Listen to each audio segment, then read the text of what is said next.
I paid for her college. Then she invited me to her wedding with someone else.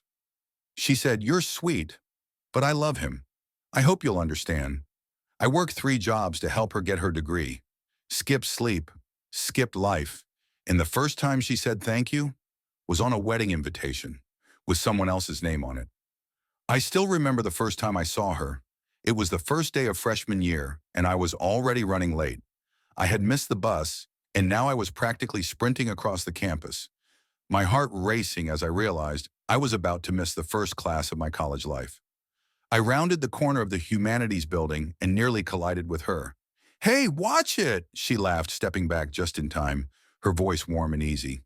She smiled at me, just a casual smile, but it felt like the whole world paused. There was something about her that made me stop dead in my tracks. And it wasn't just her beauty. It was the way she carried herself, like she already had the world figured out. "Sorry," I stammered, adjusting the stack of books I was holding. She just laughed again, like it wasn't a big deal.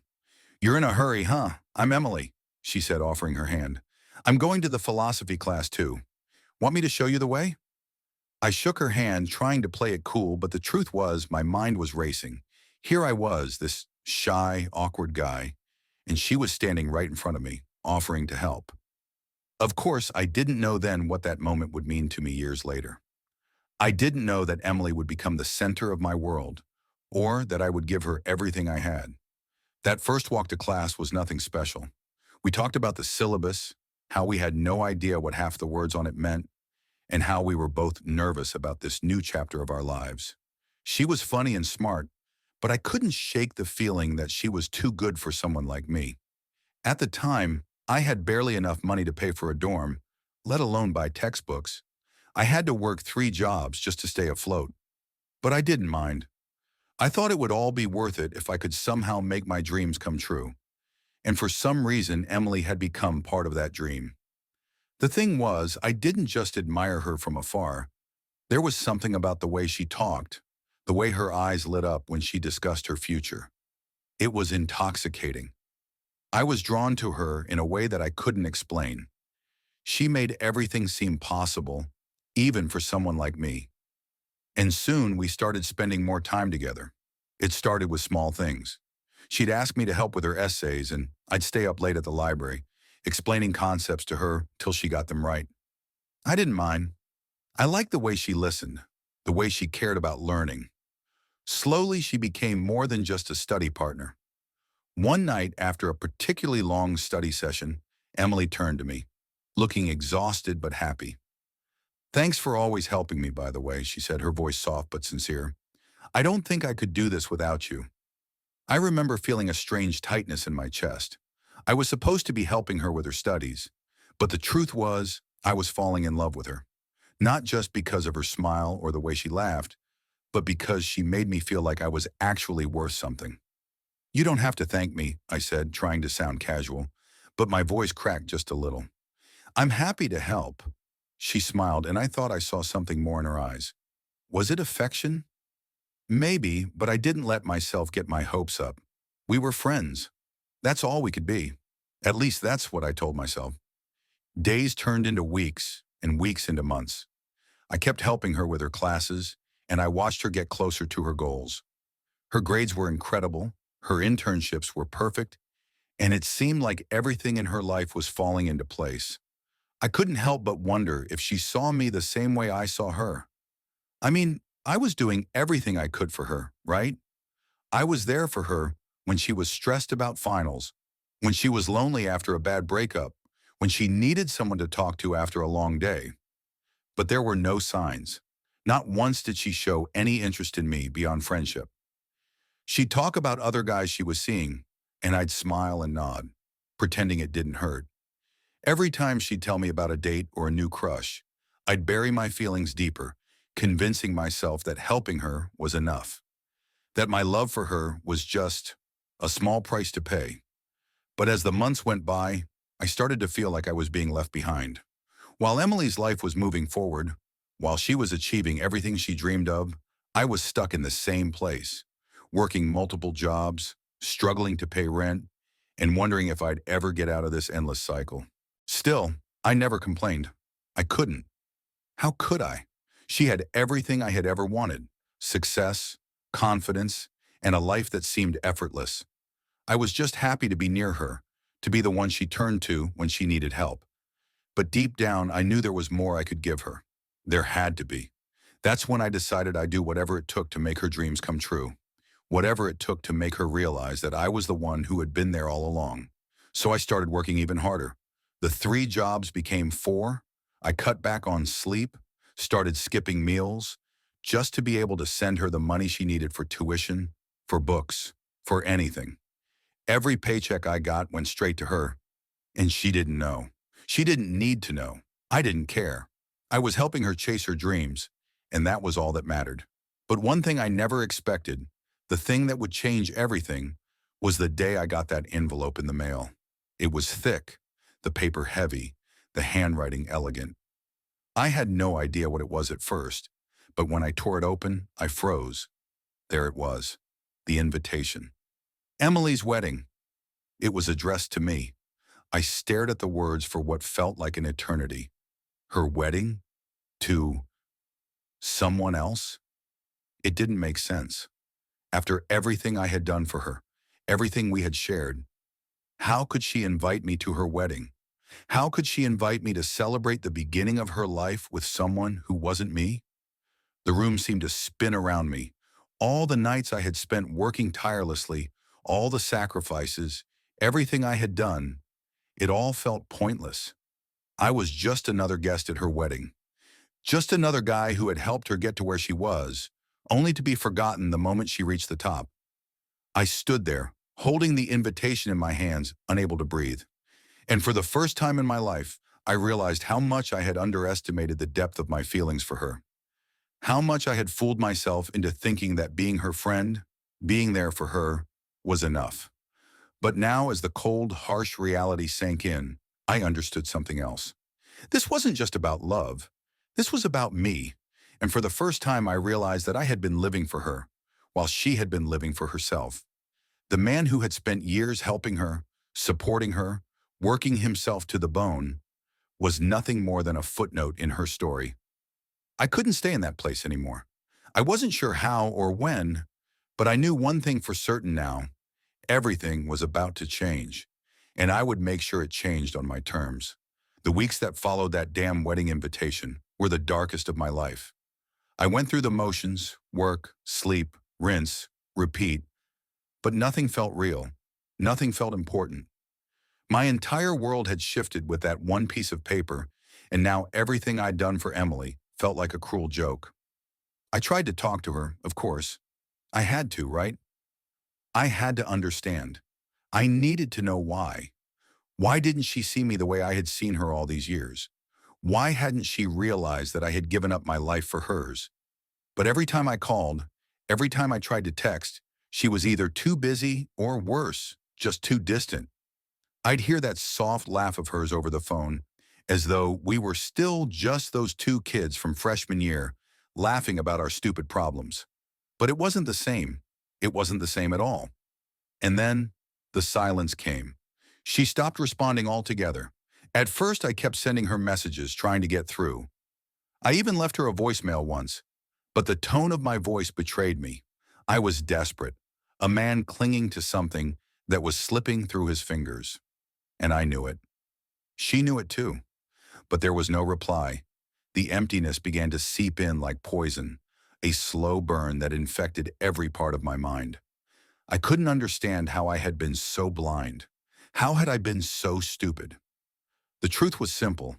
Emily had never seen me as more than a stepping stone, a nice guy who was always there when she needed something. She didn't care about me, not the way I cared about her. I spent days in my apartment, staring out the window at the life I had built for her, at the dreams I had spent years supporting, crumbling to dust. I couldn't breathe. I couldn't sleep. And worst of all, I couldn't stop thinking about her wedding.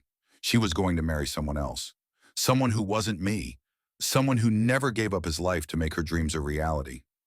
I tried to keep it together. I did. I even threw myself into work. I thought if I worked hard enough, maybe I could escape this feeling, this relentless ache that gnawed at my chest. But no matter how many hours I put in, no matter how much money I made, it didn't fix the emptiness. It didn't fix the way she had left me behind. I began to question everything. Was I nothing more than a fool? Was this what I had sacrificed everything for? All the long hours, the exhaustion, the loneliness. Was it all for nothing? Was I just the guy who had helped her get to the top, only to be discarded when she reached it? The idea of seeing her walk down the aisle with someone else twisted my insides into knots. I knew I had to go to the wedding. It was like some sick obligation. I had to face the truth. I had to see her, to hear the vows, and to witness the final nail in the coffin of my hopes. I went through the motions of preparing, wearing a suit I hadn't touched in years, but nothing about it felt right. I wasn't there for her wedding. I wasn't there for a celebration. I was there to bury the last piece of my soul. The day of the wedding, I stood at the back of the church, just a guest, just a spectator. Emily walked down the aisle, stunning in a white dress, a vision of happiness. She smiled at her soon-to-be husband, a man I didn't know, and my heart shattered. I tried to make myself believe that I was okay, that I could just accept it and move on, but I couldn't.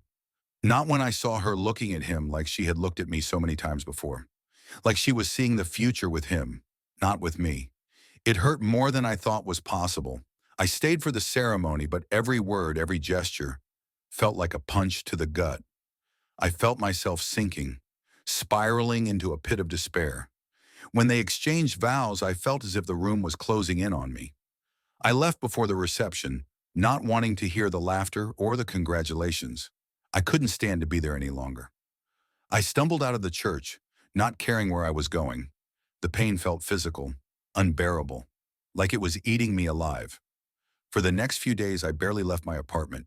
I didn't talk to anyone. I didn't answer my phone. I barely ate. It was like I was paralyzed. I wanted to scream, to cry, to do something, anything, but I couldn't. And then one night, as I sat there in the dark, wallowing in my misery, I realized something. It wasn't about her anymore. It wasn't about what she had done to me or how she had betrayed my feelings. It was about me. It was about how I had allowed myself to be nothing but a shadow in her life. I had given everything for her, and now I had nothing left. But that was the moment I woke up.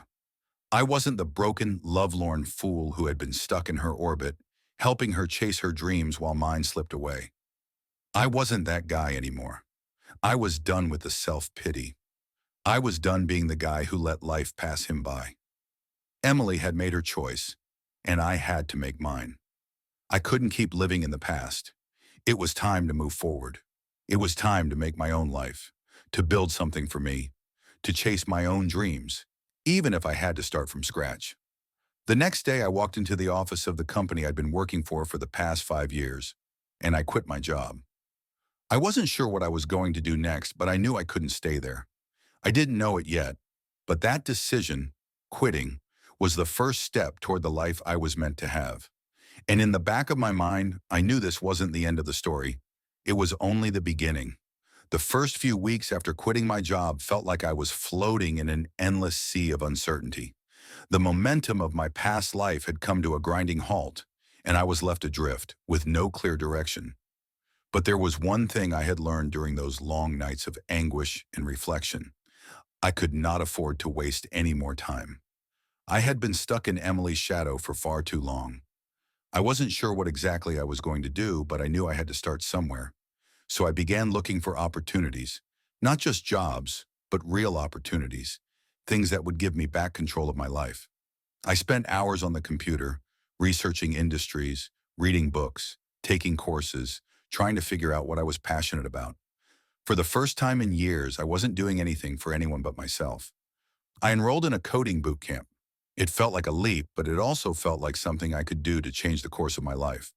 The idea of being a part of the technology world, of having a hand in building something new, excited me.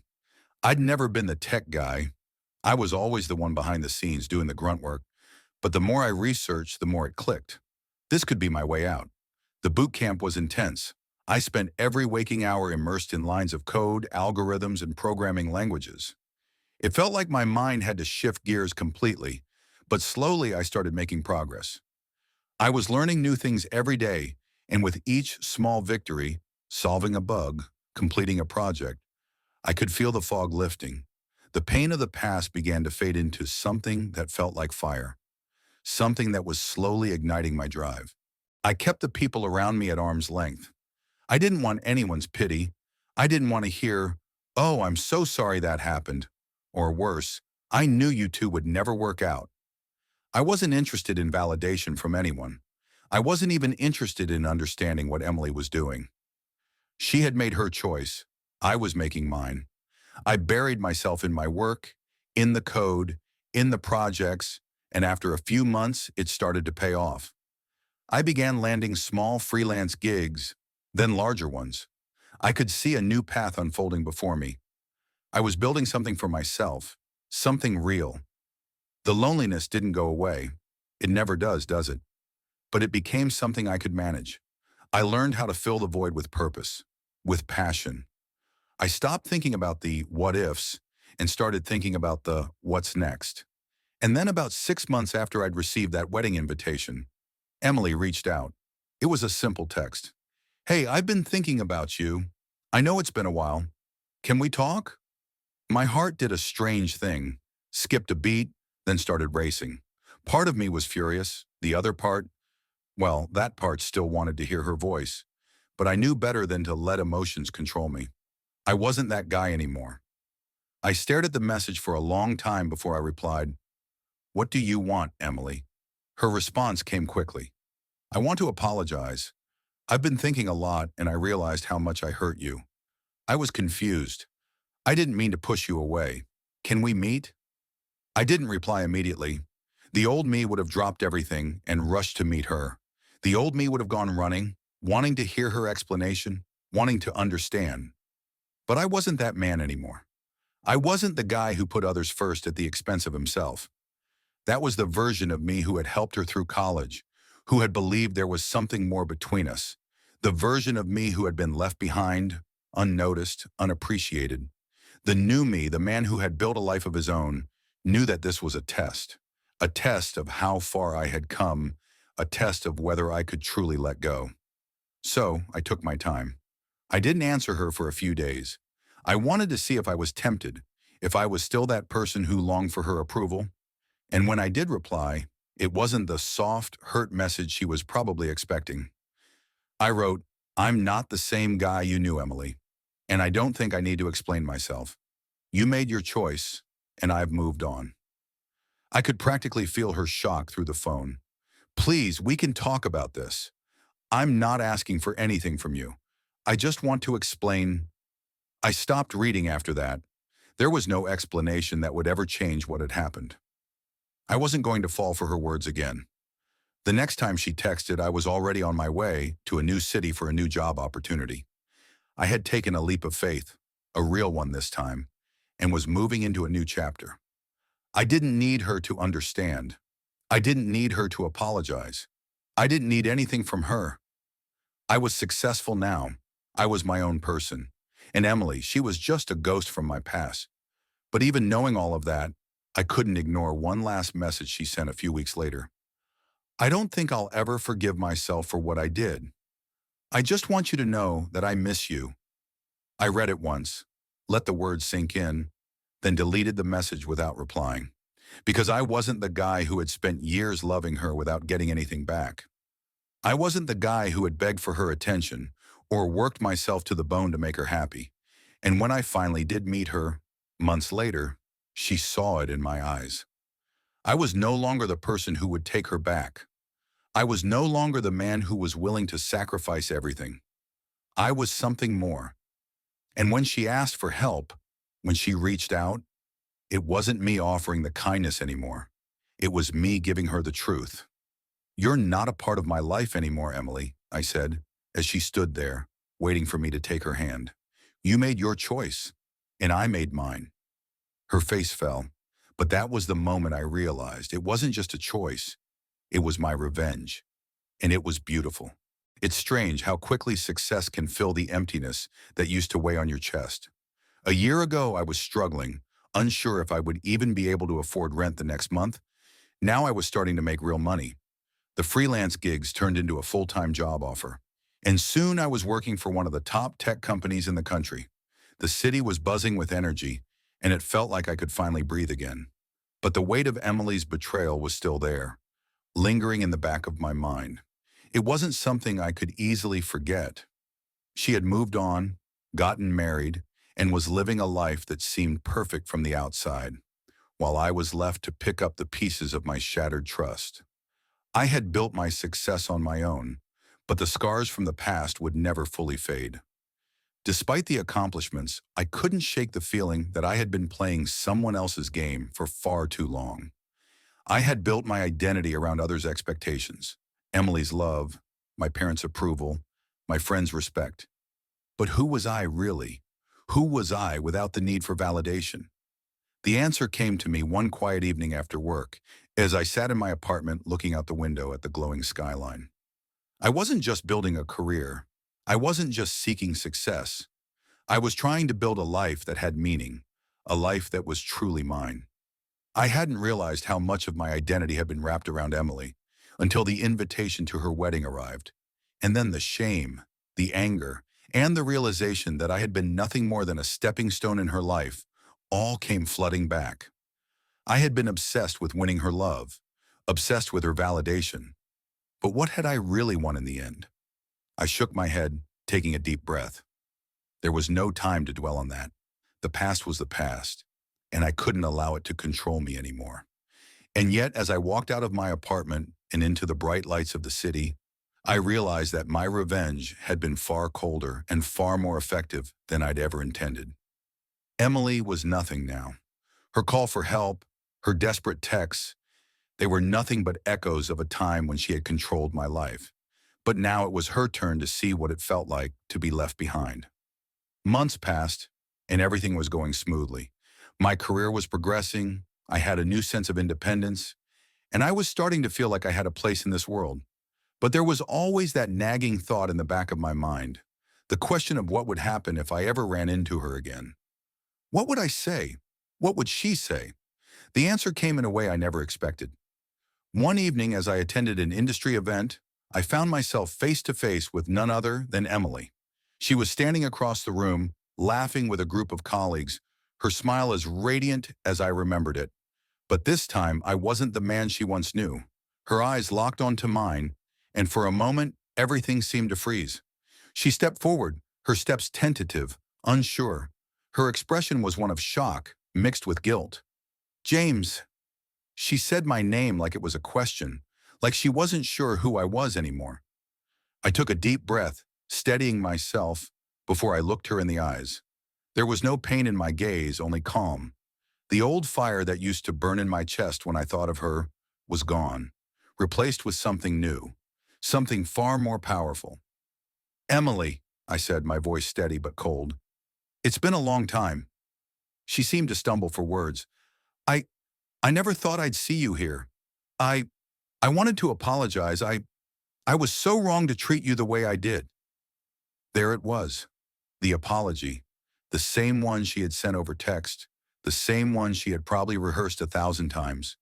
It didn't hit me the way I thought it might. It didn't sting. It didn't feel like victory either. It felt empty, hollow. "You were wrong, yeah," I said, my voice unwavering. "But you don't need to apologize. You didn't owe me anything. You were never my responsibility. I chose to believe in something that wasn't real. I didn't see that before, but I see it now."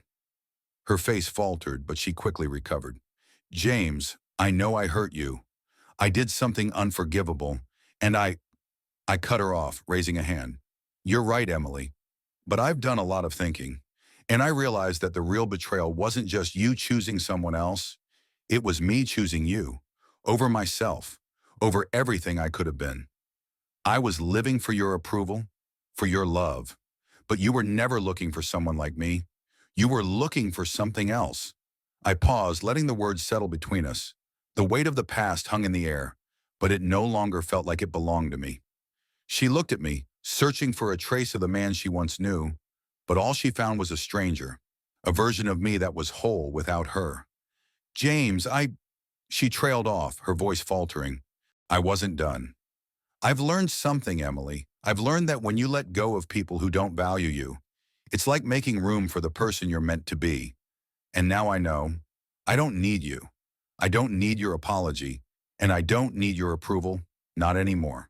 Her eyes widened, and I could see the regret in them. She had thought that I would always be there, waiting for her to come back. She had underestimated me. I turned and walked away, not looking back. Because this time, I wasn't the man who would be waiting. This time, I was the man who had everything he wanted, without her. I had finally become the person I was meant to be, and that was revenge enough.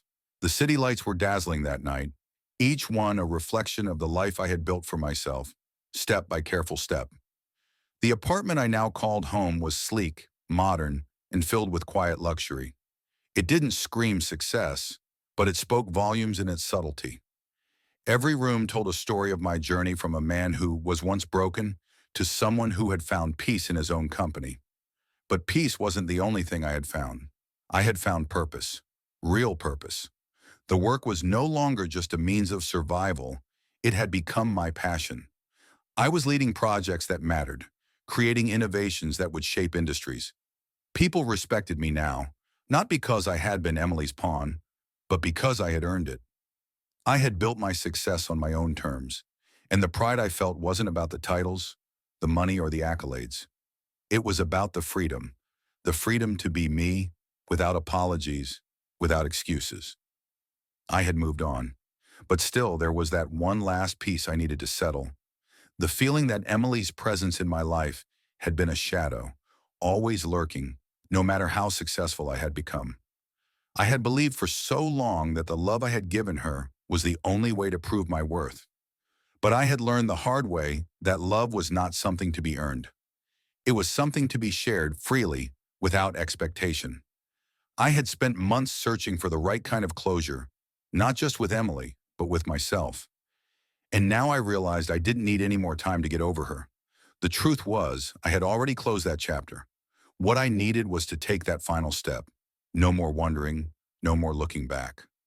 It was time to embrace my future, unburdened by the past. I was at a small cafe that morning, sipping my coffee, when my phone buzzed with an alert. A message from a number I didn't recognize. James, it's Emily. I know it's been a long time, but I need to talk to you. Can we meet? Please. I stared at the message for a moment, feeling a strange, hollow sensation wash over me. There was no anger, no rush of emotion, just a quiet acknowledgement that this was it. The last time she would ever have the power to shake me. I took a deep breath, clicked my phone off, and set it on the table. No need to reply. The silence in my mind felt like the kind of peace I had been searching for all along. The kind that didn't come from validation or revenge. The kind that came from knowing I was enough, just as I was. But I couldn't ignore the fact that there was something inside me that wanted one last word with her, just to see if she truly understood what she had lost, and whether she was capable of feeling the weight of the pain she'd caused. A week passed, and I kept busy, focusing on my work, my friends, the life I had started building. But then, there it was again. The call. This time I answered. James, I don't know where to start. I've thought about you every day since we last saw each other. You were right. I was wrong. I hurt you, and I'm sorry. I want to make things right. Emily's voice was soft, almost pleading. I listened for a moment, the words falling like empty rain. I could hear the desperation in her voice, the cracks of regret. And I realized for the first time, I didn't need her apology. It wasn't going to change anything. It didn't even matter anymore. You've made your choices, Emily, I said, my voice calm and resolute, and I've made mine. The person you knew, he's gone. You can't come back into my life just because you regret how things turned out. I don't need you. I never did. There was silence on the other end, followed by a soft sob. But I didn't feel the urge to console her. I didn't feel sorry. I felt nothing, but the quiet satisfaction of knowing that I had become the person I had always needed to be. Goodbye, Emily, I said before hanging up. And that was it. No dramatic confrontation, No desperate attempts at reconciliation, just the final severing of the past. A past that had once defined me, but no longer did. The next few months were a blur of growth, of new connections, new goals. I was no longer the man who had been broken by a woman's rejection. I was no longer the man who had been desperate for love. I had created a life for myself, one where my worth wasn't dependent on anyone else's validation. And then one day, as I stood in front of a crowd at a company conference, giving a speech about the future of innovation, I saw her. Emily. She was sitting in the back of the room, eyes on me. She had come to see what I had become, to see what she had let go. She didn't need to say anything. I could see it in her eyes. The regret, the realization. She was too late. I finished my speech with a final word, a smile playing on my lips. The crowd erupted in applause, but my eyes never left hers. I saw the guilt, the brokenness in her expression. But I didn't need her redemption. I had already won, not because of what she had taken from me, but because of everything I had taken back. She stood and walked out of the room quietly, unnoticed by most. But I noticed, and I didn't look back, because the last step was taken. The past was gone, and I had finally truly moved on.